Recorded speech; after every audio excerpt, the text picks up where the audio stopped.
কিছু কি করতেইব? লেখা তো আসছে। সবাই অডিও অফ করে দেন, নাহলে সবাই কথা বললে স্যার এত পড়ানো ডিস্টার্ব হবে। না মেয়েরা হ্যালো সবাই, হ্যালো সবাই কি স্লাইডটা দেখতে পাচ্ছেন? হ্যালো, স্লাইড দেখতে পাচ্ছেন? জি স্যার। আচ্ছা জি স্যার, দেখা যাচ্ছে স্যার। ঠিক আছে, তাহলে আমি শুরু করি। জি স্যার।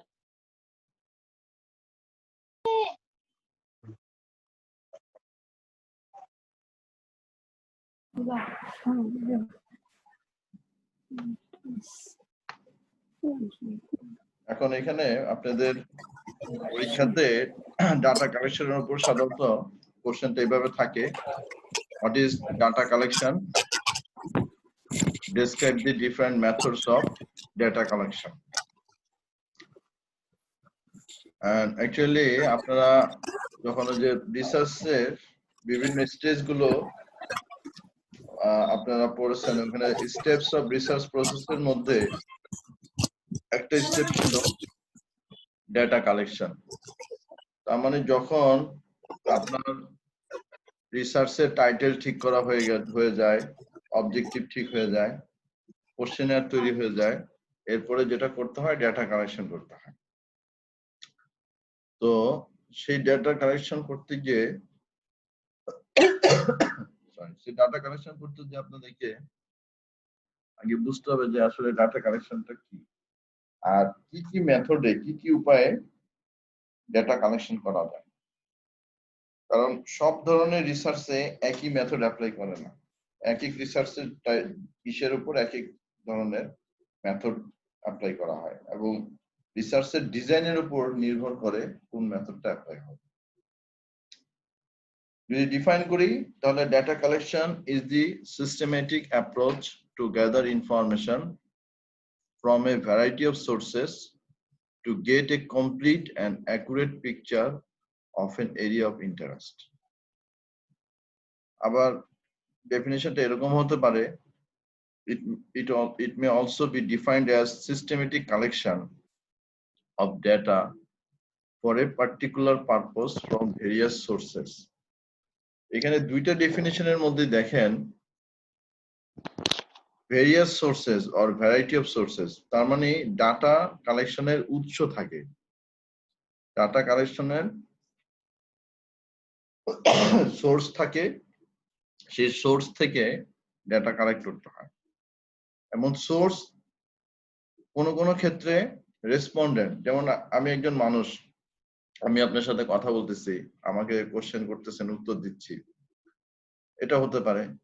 কোনো ক্ষেত্রে হতে পারে যে কোনো একটা বইয়ের থেকে আপনি রেজিস্টার্ড বুক থেকে তথ্য কালেক্ট করছেন। অর্থাৎ সোর্সের ইয়েটা বিভিন্ন রকম হতে পারে বিভিন্ন সময়, এবং এই সোর্স গুলো থেকে যে ইনফরমেশন গুলো নিবেন এটা একটা সিস্টেমেটিক ওয়েতে যেতে হবে। তার মানে হুট করে একজন মানুষকে জিজ্ঞেস করা যাবে না যে ভাই আপনি কি করোনা সম্বন্ধে কিছু জানেন, এটা কি কাউকে হুট করে জিজ্ঞেস করা যায়? তার সাথে আগে পরিচিত হইতে হবে, আপনি কে, কি করতে আসছেন, তার নাম ধাম জিজ্ঞেস করা, এগুলো ধরনের একটা পার্ট থাকে ডাটা সরি, এই ধরনের কতগুলো পার্ট থাকে, এগুলো আগে ফিল আপ করতে হবে। এরপর তাকে বলতে হবে যে আপনাকে করোনা সম্বন্ধে কিছু জিজ্ঞেস করতে চাই, আপনার সময় হলে আমি প্রশ্ন করব। এই যে কতগুলো ওয়ে, মানে ধাপে ধাপে যেতে হবে, এটাই হচ্ছে সিস্টেমেটিক অ্যাপ্রোচ। তাহলে সিস্টেমেটিক অ্যাপ্রোচটা কি সেটা বললাম, ভ্যারাইটি অফ সোর্সেস বিভিন্ন রকম হতে পারে সেটা বললাম, এবং কেন আপনি এই ভ্যারাইটি অফ সোর্স ব্যবহার করবেন, সিস্টেমেটিক ওয়েতে যাবেন, কেন যাবেন, to get a complete and accurate picture of an area of interest, অর্থাৎ আপনি যা জানতে চাচ্ছেন তার সম্বন্ধে একটা সঠিক এবং সম্পূর্ণ তথ্য বা মানে একটা আইডিয়া পাওয়ার জন্য, অ্যাকুরেট পিকচার মানে একটা কমপ্লিট একটা আইডিয়া পাওয়ার জন্য আপনি ডাটা কালেক্ট করবেন। তাহলে এলোমেলো ভাবে গেলে না গেলে সঠিকভাবে না গেলে এলোমেলো ভাবে যদি আপনি যান তাহলে আপনার সম্পূর্ণ ডাটা কালেকশন হবে না এবং সেটা অ্যাকুরেটও হবে না। সেজন্য আমরা এই সিস্টেমেটিক অ্যাপ্রোচটা অ্যাপ্লাই করতেছি। আর একটু সিম্পল ভাবে ডেফিনিশন দিলে এই কথাটা অন্তত বলতে হবে যে systematic collection of data for a particular purpose from various sources, এটা হচ্ছে ডাটা কালেকশন। এখন মেথড গুলো কি কি সেগুলো আমরা দেখি।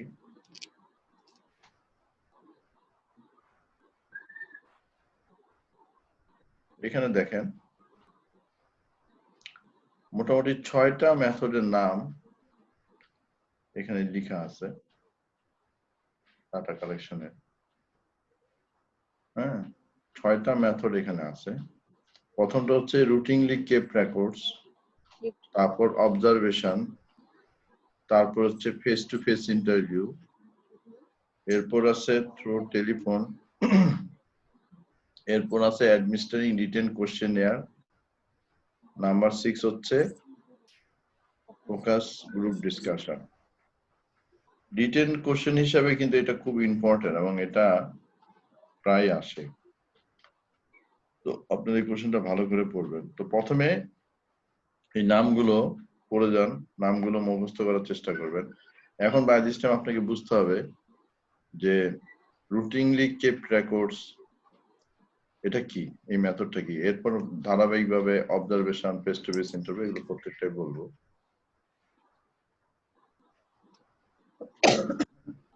রুটিনলি কেপ্ট রেকর্ডস এই মেথডটা হচ্ছে যে ওই যে বললাম যে আপনার সোর্স বিভিন্ন রকম হতে পারে। এখন আপনি যদি কোনো রেজিস্টার্ড বুক থেকে তথ্য কালেক্ট করেন,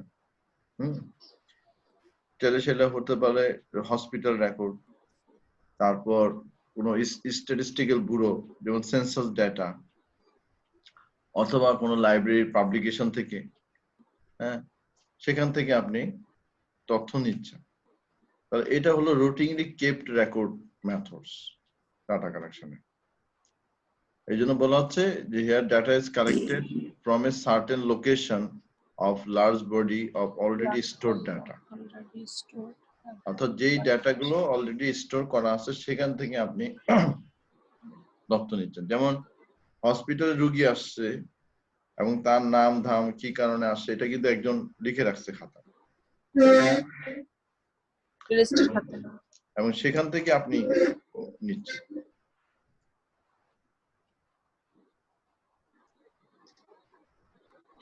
আর অবজারভেশন এটাও একটা ডাটা কালেকশনের ইয়ে হতে পারে, মেথড হতে পারে। অবজারভেশনটা দুই রকম হয়, একটা হচ্ছে পার্টিসিপেন্ট অবজারভেশন আর একটা হচ্ছে নন পার্টিসিপেন্ট অবজারভেশন।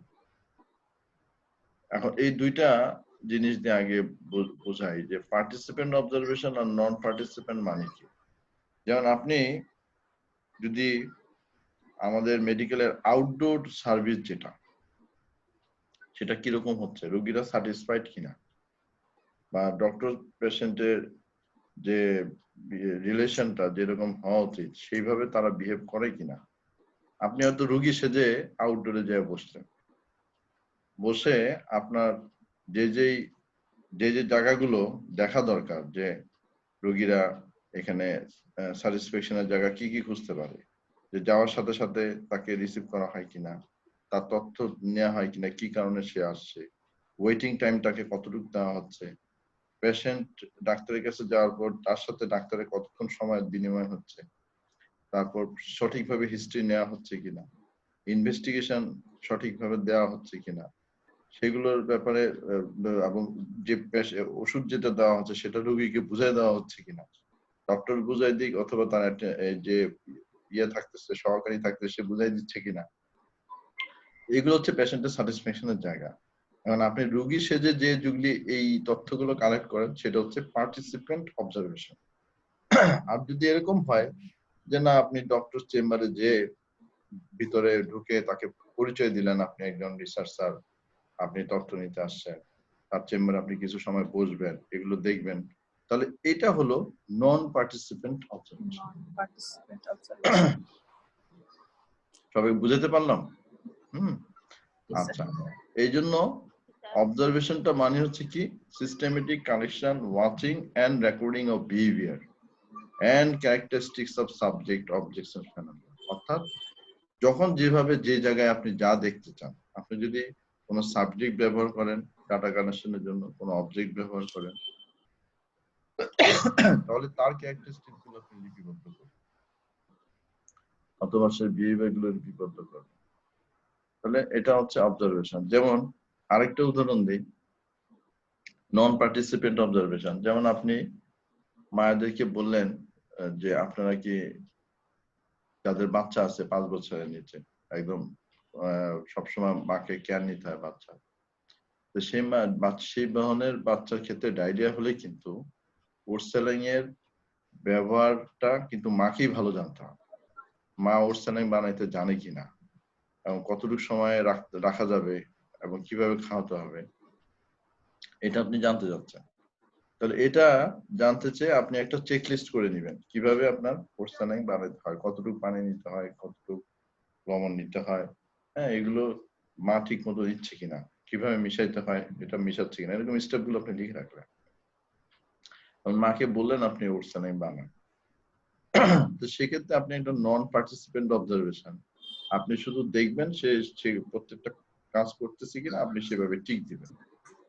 হ্যাঁ, এইটা হয়ে গেল জাস্ট ওয়াচিং, এবং আপনি তাকে আর মাঝে কোনো ইন্টারাপশন করবেন না যে আপনি পানিটা কম নিচ্ছেন, আপনি যে যা করতে থাকে করতে থাকুন, আপনি দেখবেন। আর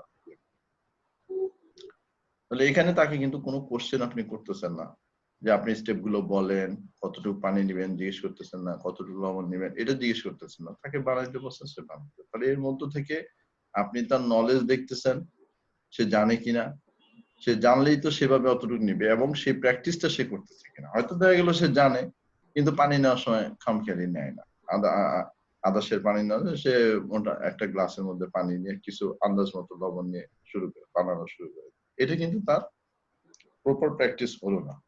তো আমরা সাধারণত যখন এরকম রিসার্চের প্র্যাকটিস দেখতে চাই, নলেজ এন্ড প্র্যাকটিস, তখন এই অবজারভেশনাল ডাটা কালেকশন মেথড আমরা ইউজ করি।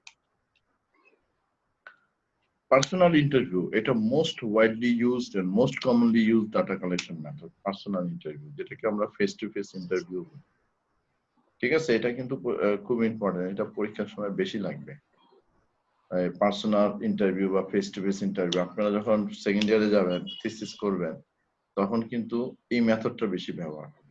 অবজারভেশনও লাগতে পারে, এই কিন্তু ফেস টু ফেস ইন্টারভিউ বা পার্সোনাল ইন্টারভিউ মেথডটা বেশি ব্যবহার। এটা কি? ইট involves the oral questioning of respondent and simultaneous recording of the respondents answer by writing or by tape record. যেমন আপনার কাছে 10টা কোশ্চেনিয়ার আছে, 10টা কোশ্চেন আছে একটা পাতার মধ্যে, সেই 10টা কোশ্চেনের অ্যান্সার সে দিবে, আপনি তাকে জিজ্ঞেস করবেন, সে দিবে, এবং এই জিনিসটা উত্তর দেওয়ার পর সাথে সাথে আপনি লিখে নিতে পারেন, অথবা আপনি রেকর্ড করে নিলেন, পরে লিখবেন। তাহলে এটা হলো পার্সোনাল ইন্টারভিউ। ওরাল কোশ্চেনিং মানে কোশ্চেন মুখে কোশ্চেন করতেছেন, যে তথ্য দিচ্ছে সে রেসপন্ডেন্ট, এবং সাথে সাথে সিমালটেনিয়াসলি রেকর্ডিং, এবং সেটা হাতে লিখে করতে পারেন অথবা আপনি টেপ রেকর্ডে রেকর্ড করে নিতে পারেন। আর 10 মিনিট সময় আছে, 10 মিনিটের মধ্যে আমার আশা করি শেষ হয়ে যাবে। তো এটাই হচ্ছে পার্সোনাল ইন্টারভিউ মেথড। তারপর হচ্ছে থ্রো টেলিফোন ইন্টারভিউ। টেলিফোন ইন্টারভিউটা আরো সহজ পদ্ধতি। এটা সাধারণত দেখা যায় যদি এরকম হয় যে যাদের কাছ থেকে তথ্যপত্র নিবেন তাদেরকে রিচ করা টাফ ব্যাপার, অর্থাৎ ওখানে তার সাথে গিয়ে দেখা করে তথ্য নেওয়া সময় সাপেক্ষ ব্যাপার, সম্ভব না।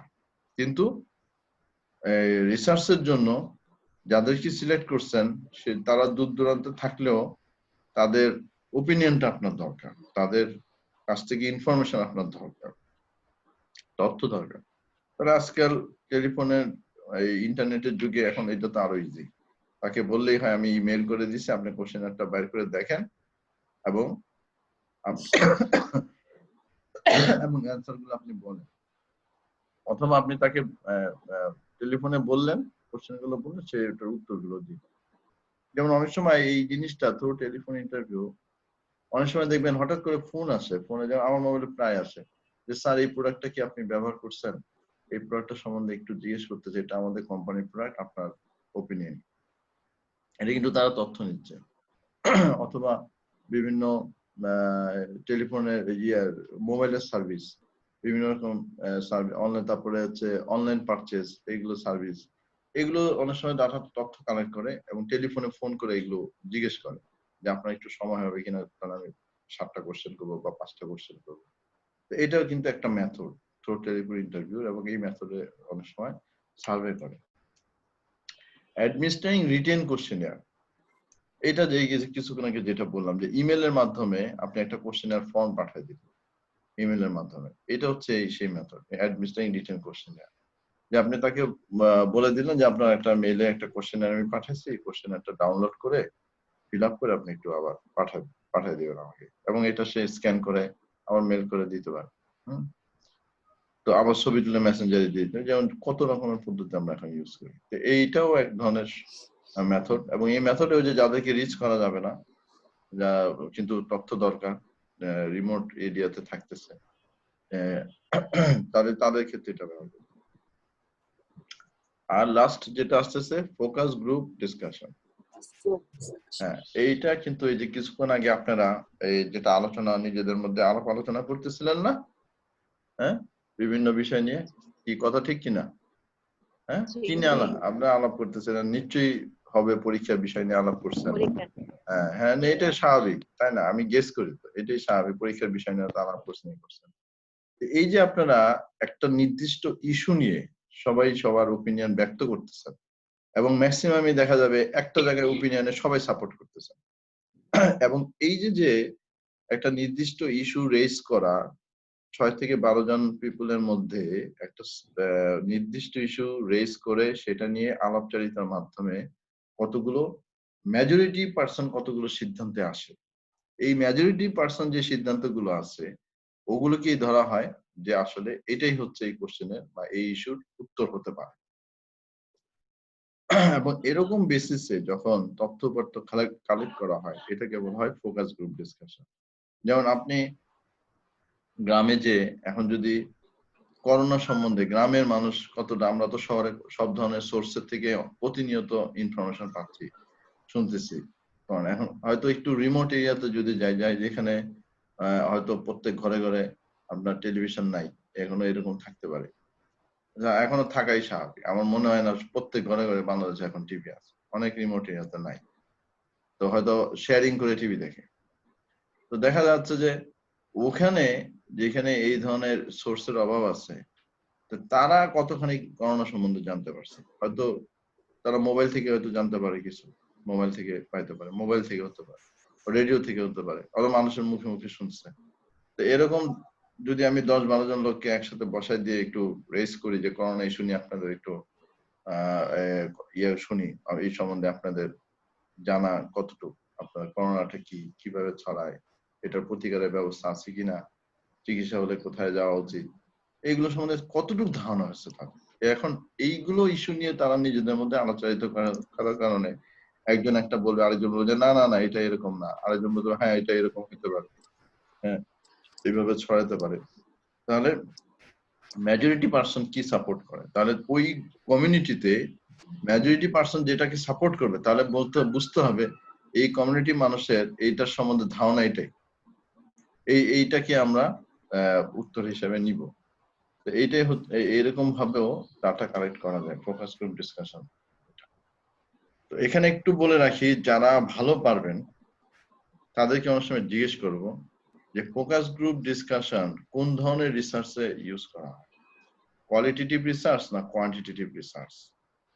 সাধারণত কোয়ালিটেটিভ রিসার্চে ফোকাস গ্রুপ ডিসকাশন এই মেথডটা ইউজ করা হয়, আর কোয়ান্টিটেটিভ রিসার্চে সাধারণত যে বাকি যেগুলো বললাম 5 পর্যন্ত, এগুলো সাধারণত কোয়ান্টিটেটিভ রিসার্চ ইউজ করা হয়। এখন কোশ্চেন করবেন যে স্যার কোয়ালিটেটিভ রিসার্চ কি আর কোয়ান্টিটেটিভ রিসার্চ কি, সেটাই তো জানি না। আসলে আমরা যেসব রিসার্চের মধ্যে দেখবেন যে কোনো আইডিয়াটাকে আমরা বিভিন্ন ভ্যালুতে প্রকাশ করি, যেমন এই, হ্যাঁ এই সংখ্যায় প্রকাশ করি, সংখ্যায় প্রকাশ করার কোয়ান্টিটেটিভ। হ্যাঁ, সংখ্যায় প্রকাশ করার একটা ওয়ে থাকে রিসার্চের বিষয়টাকে। আর যেখানে এই সংখ্যায় প্রকাশ করার মানে বিষয় থাকে না, যেমন মানুষের ওপিনিয়ন বা পারসেপশন, এগুলো সম্বন্ধে কোনো কথা জিজ্ঞেস করলে সে উত্তর দিবে হয় জানি না, ইয়েস অর নো, হ্যাঁ। তো ফোকাস গ্রুপ ডিসকাশনও দেখেন করোনা নিয়ে কাউকে জিজ্ঞেস করলে সে বলবে না আমি 2% জানি, 3% জানি, এগুলো বলবে না, ইয়েস নো টাইপের অ্যান্সার দিবে অথবা যা জানে বলবে। তো এগুলো হচ্ছে কোয়ালিটেটিভ, যেগুলোকে সংখ্যায় প্রকাশ করা হচ্ছে না, কিন্তু মানুষের গুণগত দিক বা কোয়ালিটেটিভ নলেজের আইডিয়াটা কিরকম সেটার মানটাকে দেখা। তো এগুলো রিসার্চের ক্ষেত্রে সাধারণত এগুলো হয় কোয়ালিটেটিভ রিসার্চ, আর কোয়ালিটেটিভ রিসার্চের জন্য focus group discussion method use. তাহলে আমি কি পড়াইলাম আজকে? ডাটা কালেকশন মেথডের একটা ডেফিনিশন, আর বিভিন্ন যে মেথডগুলো আছে, যে মেথডগুলো আছে, যে মেথড, এটা রিটেন কোশ্চেনের জন্য পড়বেন। আর সেকেন্ড ইয়ারে যখন যাবেন ভাইভাতে কিন্তু এটা সম্বন্ধে অবশ্যই জিজ্ঞেস করা হবে, ভাইভাতে কিন্তু জিজ্ঞেস করা হয়। তো সেই জন্য আমি বলতেছি যে এই কোশ্চেনটা খুব ভালোভাবে গুরুত্ব দিয়ে পড়বেন, এবং এখানে যতটুকু লিখছে আমি রিটেনে আপনি এতটুকু লেখেন যথেষ্ট। তারপর বই আছে পড়ে দেখেন, বইয়ের থেকে আর একটু ভালো করে বুঝে আপনি নিজের মতো করে লিখতে পারলে আরো ভালো লেখেন, কিন্তু যতটুকু বলছি এই সঠিক আইডিয়াটা থাকতে হবে এবং ভুল হলে হবে না। তো যাই হোক, সবাইকে ধন্যবাদ। আর কোনো কোশ্চেন আছে নাকি? কারো কোনো কোশ্চেন থাকলে বলেন। আর ইউটিউবে যদি খুঁজে তাহলে কিভাবে, ইউটিউবে খুঁজতে হলে কিভাবে ক্লাসটা নিব? বুঝলাম না কি? ইউটিউবে যদি জিজ্ঞাসা করেছিল যে আপনি যে ক্লাস করাচ্ছেন এগুলো যদি আমরা ইউটিউবে সার্চ করি তাহলে তো লিংক ছাড়া পাওয়া যায় না। শুনেন, আমি যেমন আপনাকে বলি, আপনারা আমার যে প্র্যাকটিসের যে একটা ইউটিউব আছে চ্যানেল, আশিক মেডিকেল সেন্টার, হ্যাঁ, এই আশিক মেডিকেল সেন্টারেই আপনার ইউটিউব চ্যানেল আছে, ওইখানে ঢুকলে আপনারা এই গুলো পাবেন, লেকচার গুলো পাবেন। Ashik medical centre. এই যে আমি আপনাদেরকে করে দেই, রুনা লাইলার মেসেজ করে নামটা লিখে দেই, তাহলে ওই স্পেলিংটা ঠিক হলে বের করতে সুবিধা হবে। রুনা লাইলা, আপনাকে আমি ঠিক আছে, খোদা হাফেজ, সবাই ভালো থাকবেন। জি স্যার, আপনি ভালো আছেন তো? অনেকবার কাশি দিলেন। আচ্ছা, বুঝলাম না একটু কাশলাম কেন কিছুক্ষণ পর, মানে এসিটা বন্ধ করে দিয়েছেন। ঠিক আছে, থ্যাংক ইউ। আচ্ছা স্যার, ভালো থাকবেন। আসসালামু আলাইকুম। আসসালামু আলাইকুম স্যার।